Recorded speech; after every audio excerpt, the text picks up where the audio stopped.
Bonjour et bienvenue à l'émission Toute Direction qui met en valeur les organismes et personnalités de Forestville. Aujourd'hui, je reçois Isabelle Caron, qui est directrice de Plaisir de lire. Bonjour Isabelle. Bonjour Joanie. Donc, pour commencer, peut-être nous expliquer c'est quoi ton rôle à toi en tant que directrice de Plaisir de lire? Mon premier rôle, c'est un rôle d'administratrice, bien entendu, mais le rôle le plus important selon moi, c'est celui de rassembleuse. Euh, pour faire en sorte que les membres du CA, les employés, les apprenants et la direction, qu'il y ait des échanges respectueux, que tout le monde se sente bien finalement. C'est ça. Donc, tu es un peu le ciment de l'organisme, Oui. parce que la directrice, c'est quand même un rôle important là, au sein d'organismes à but non lucratif comme Plaisir de lire. Est-ce que toi, ça fait longtemps que tu occupes cette fonction-là? Moi, j'ai débuté en septembre 2008, donc je termine ma 14e année.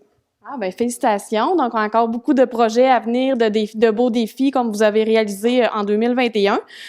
Au niveau de la mission de l'organisme, à quoi Plaisir de lire veut arriver comme mission? La mission de l'organisme, c'est d'offrir des services en alphabétisation à la population de la Haute-Côte-Nord et par le fait même de sensibiliser la population à cette problématique-là. Qui est encore bien présente, même si malgré tout, on peut penser que ça n'existe plus de nos jours, mais c'est encore bien présent dans la société. Donc, c'est là que vous venez jouer un rôle intéressant.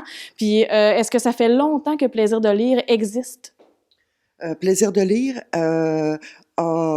a été fondé en décembre 2000 et les premières formations ont débuté en janvier 2001 à Forestville.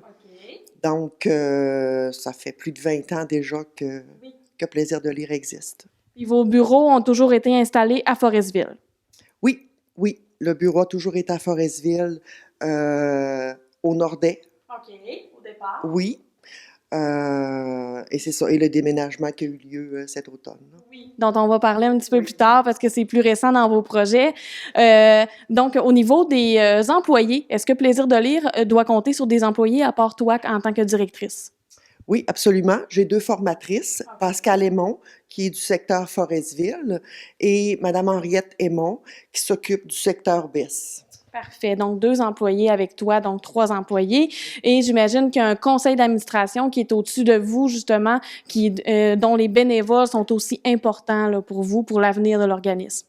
Absolument. On a présentement 5 bénévoles sur le conseil d'administration. Et la plupart d'entre elles, parce que ce sont des femmes, la plupart d'entre elles sont sur le conseil d'administration depuis plus de 10 ans. Oui. Donc, c'est très stable. Oui, puis sont importantes là, pour l'organisation. Absolument, oui. OK. Puis est-ce que tu aimerais en nommer ou t'aimes mieux pas de n'oublier puis on n'en nomme pas? Oh, mais je peux nommer tout le monde. J'ai Madame Maryse Villemur qui est présidente depuis 14 ans. J'ai Madame Candide Berthelot, qui est secrétaire depuis 18 ans. Ensuite, j'ai Madame Chantal Pinel, qui est trésorière. Chantal est avec nous depuis 3 ans, je crois. Je pense qu'elle a fait son 2e mandat cette année. Ensuite, j'ai dit Chantal, j'ai Madame Nicole Lemieux aussi, qui est avec nous comme administratrice depuis plus de 2 ans. Et la dernière, et non la moindre, c'est Madame Estelle Garon, qui a été notre formatrice à Plaisir de lire pendant tout près de 20 ans, parce qu'elle est arrivée en 2001. Puis, elle a pris une année de pause comme formatrice, puis elle a accepté d'être sur notre CA. Donc, c'est merveilleux. Ben oui, fait qu'un beau CA bien composé et j'imagine que les bénévoles du conseil d'administration sont aussi importants là, pour l'organisme dans la prise de décision, donc ils t'accompagnent à ce moment-là. OK. Si on passe aux services, quels sont les services qui peuvent être offerts par Plaisir de lire parce que vous en avez quand même beaucoup là, à offrir? OK. Bien, tout d'abord, on offre un service d'alphabétisation. On a un programme, une entente de service avec le centre d'emploi qui nous permet d'offrir 18 heures de formation par semaine à Forestville. Les personnes reçoivent une rémunération et nous aussi. Puis, c'est ça, ça nous permet d'offrir plus d'heures de formation. mais c'est pas nécessaire d'être sur le programme pour bénéficier des services. Par la suite, on offre des services sporadiques, c'est-à-dire que quelqu'un a besoin de faire son CV, peut débarquer, être ici 1 semaine, 2 semaines, il part. Il arrive aussi des jeunes du secondaire qui sont tannés de l'école et tout ça, veulent faire un test d'équivalence pour faire une formation, ne veulent pas nécessairement être à l'école. Donc, ils viennent ici, on les supervise un peu, ils font les tests d'équivalence. À ce niveau-là, s'il y a de l'aide au niveau de l'épicerie, de la papeterie, service bancaire, peu importe. Oui, c'est ça. C'est... Vous dépassez juste ceux qui ne savent pas lire du tout, là. Tu sais, ça va vraiment plus loin que ça. Ben, c'est-à-dire que les gens prennent pour acquis que ceux qui sont ici ne savent ni lire ni écrire, alors que c'est absolument pas le cas. C'est ça. C'est seulement que les gens ont besoin de soit faire de la révision, il manque aussi de la formation. Donc, il y en a qui sont vraiment là pour une formation de base, mais il y en a d'autres qui viennent pour toute autre chose, là. C'est ça. Donc, je dirais que c'est pas le tabou, mais le préjugé qui ressort beaucoup au niveau de plaisir de lire, de dire que les gens sont là parce qu'ils savent pas lire ni écrire. C'est ça. Donc, on dépasse vraiment ça. Absolument. Puis, est-ce que tous les services sont gratuits ou les gens doivent quand même donner une compensation? Donc, tous les services sont gratuits, puis c'est offert à toute personne de 16 ans et plus. OK. Donc, votre clientèle, c'est vraiment les personnes de 16 ans et plus. Puis, est-ce que vous desservez toute la Haute-Côte-Nord ou c'est seulement Forestville? Présentement, on offre une formation Tadoussac, pas Tadoussac, excusez, on recommence. Sacré-Cœur, Bergeronne et Escoumins. OK. On paie le transport pour que les gens se rassemblent dans notre local aux Escoumins. OK. On a une formation ici à Forestville, mais notre secteur couvre vraiment Tadoussac à Colombier. Donc, présentement, il n'y a pas de besoin spécifique dans un exemple à Colombier, mais si demain matin, j'ai 2 personnes qui manifestent un besoin, on est apte à commencer le cours maintenant. Oui, parce que c'est ça, vous êtes quand même un organisme qui peut s'adapter à la demande et aux besoins là, de votre secteur, donc de toute la Haute-Côte-Nord, fait que ça dépasse les frontières de Forestville. Absolument, oui. OK. Puis justement, est-ce que vous auriez un exemple peut-être de quand vous avez dû vous adapter à un besoin? Est-ce que vous avez dû, par exemple, vous déplacer pour une nouvelle famille arrivante qui est arrivée à quelque part? Est-ce que vous auriez un exemple? Oui, tout à fait. Présentement, on a une personne à Longrive OK. qui parle un petit peu français. Et nous, dans nos projets futurs, ce qu'on va parler tout à l'heure, c'est qu'on aimerait bien recommencer la francisation parce que de plus en plus, il y a des besoins. Et on n'avait seulement qu'une personne. Et on s'est dit, bon, on a le budget nécessaire. Donc, on donne des heures en privé à cette personne-là pour qu'elle puisse s'intégrer dans son village, à Longrive. Donc, c'est ça. Quand on peut, on adapte, puis on fait le maximum. C'est ça. Oui. Puis comment faire justement pour les gens qui auraient des besoins ou qui auraient une demande? Est-ce qu'ils peuvent se présenter ici? Avez-vous des heures d'ouverture? OK. Nos heures d'ouverture sont du lundi au vendredi de 8h30 à 16h. OK. Les personnes peuvent se présenter au presbytère de Forestville. Oui. Donc, c'est le 1 10e rue. C'est le premier plancher du presbytère. Donc, vous cognez, vous entrez, on est là. Oui, donc il y a toujours quelqu'un sur place là, pour répondre. Puis si jamais ben, vous êtes capable de vous adapter à la demande, ben, à ce moment-là, il n'y a pas de problème de votre côté. Absolument. Les gens peuvent nous joindre par téléphone au 418-587-6447 ou on a aussi notre site internet plaisirdelire.ca. Donc, et là, on est en train de travailler pour faire notre page Facebook. OK. Donc, ça s'en vient pour essayer de vous joindre. Donc, on va prendre une courte pause publicitaire et après la pause, on va être de retour encore pour parler encore des services de plaisir de lire et des projets là, qui ont été réalisés et qui sont à venir.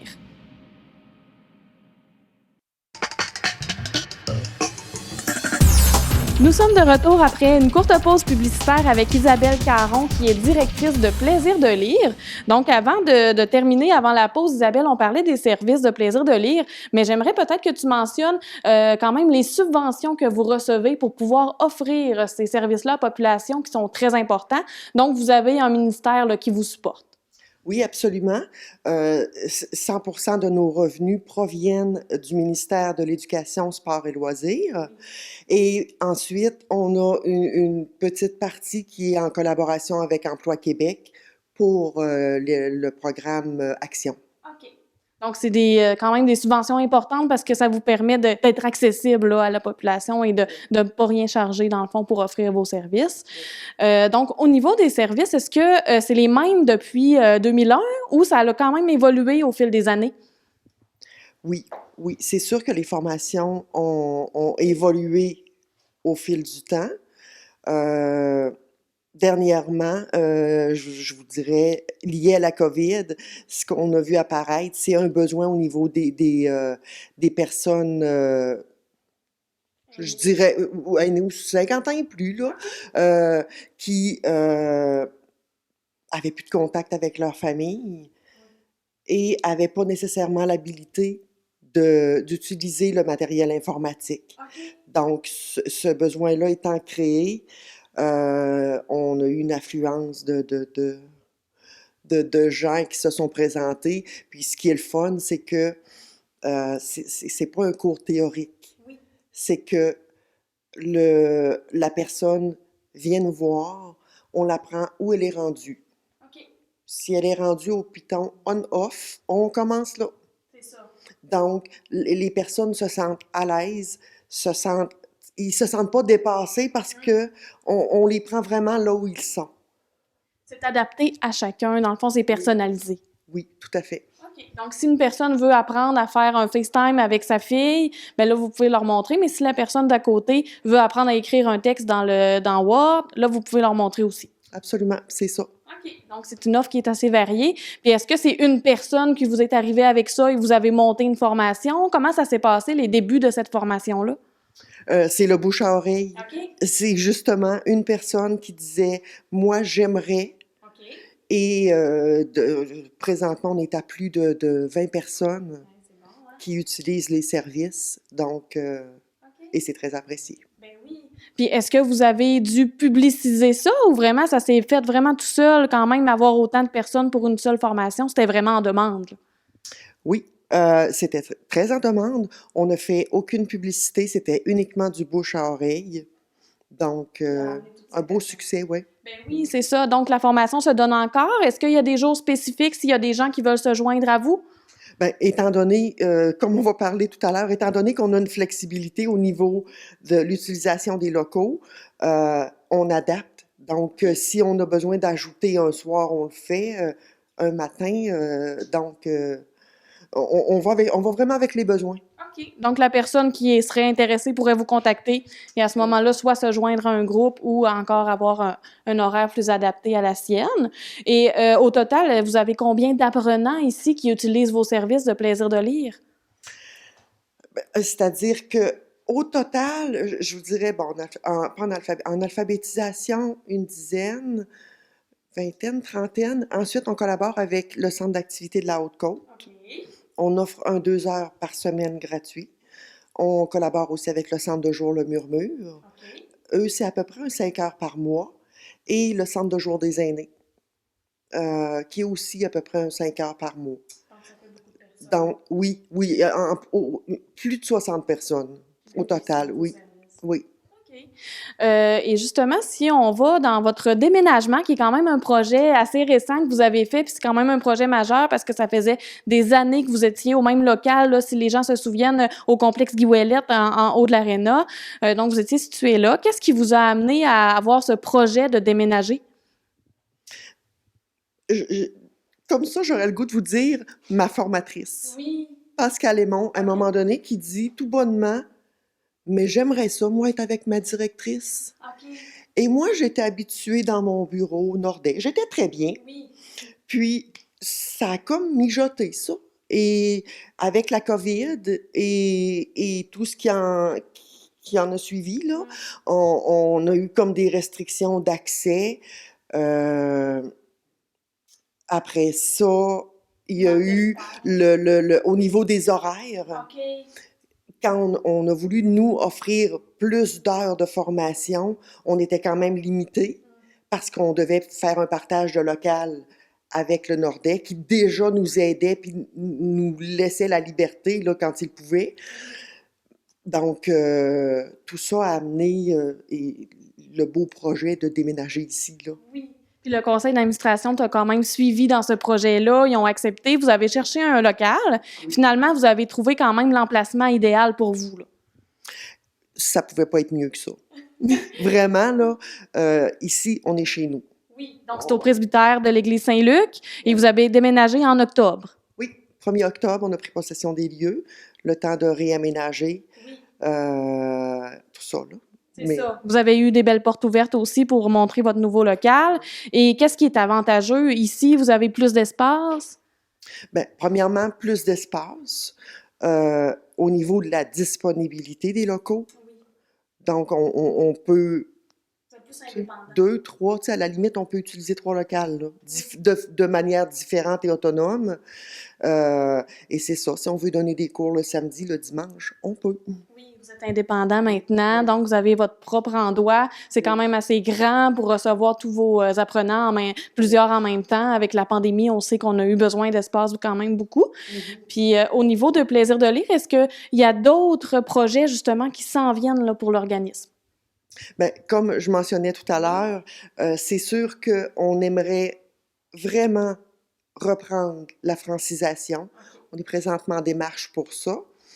Puis l'autre chose qui serait le fun aussi, c'est au niveau je dis aide aux devoirs, mais aide à la lecture, support aux parents pour les enfants, parce que je sais que ce service-là s'offre déjà dans le milieu scolaire, mais c'est ça. Peut-être parents-enfants, c'est quelque chose qui serait très, très intéressant aussi. Oui, des activités à intégrer, là, justement, à vos services qui seraient en demande et qui ont des besoins ici sur la Haute-Côte-Nord. OK, donc on vous souhaite que ces projets-là mais soient créés, soient mis en place pour nos gens ici. Avant de conclure, j'aimerais peut-être qu'on parle un petit peu plus de toi. Donc, Isabelle, est-ce que tu es, toi, originaire de la Haute-Côte-Nord? Oui, moi, je suis native de Longrive. De Longrive, OK. Mais j'ai fait une petite escapade en Beauce pendant 22 ans et je suis revenue ici en 2006. Puis c'est quoi qui t'a ramené dans ton coin de pays? Le travail? L'amour? L'amour. C'est ça, hein? OK. Puis est-ce que tu as travaillé tout de suite à Plaisir de lire? Qu'est-ce qui t'a amené à te joindre à Plaisir de lire? Bien, c'est-à-dire que moi, initialement, je suis formée, j'ai travaillé 15 ans dans le milieu scolaire. OK. Puis quand je suis déménagée ici, j'ai fait un remplacement de 6 mois. Et par la suite, ça ne me tentait pas de recommencer à zéro. Et il y a quelqu'un qui m'avait vu travailler à l'école qui m'a dit « Oups, la directrice s'en va, je te regarde aller, je te vois là. OK. » Donc, j'ai appliqué. Puis... Ça s'est fait comme ça. Oui. Donc, c'est pas loin quand même de ton domaine que tu as travaillé quand même longtemps dans ta vie, mais c'est une autre façon de le travailler. Oui, absolument. On est bien content que tu aies pris la décision de revenir sur la Haute-Côte-Nord, de diriger ce bel organisme-là. Puis on vous souhaite vraiment encore des belles années, de beaux services. Puis on invite les gens à ne pas hésiter à faire appel à vous parce que vous êtes là pour eux et vous êtes capable de vous adapter. Donc, c'est ce qui est le fun. Donc, merci d'avoir accepté notre invitation aujourd'hui. Ça m'a fait plaisir. Donc, quant à vous, chers téléspectateurs, on se retrouve la semaine prochaine avec Caroline Palin du Centre d'activité de la Haute-Côte. À la semaine prochaine!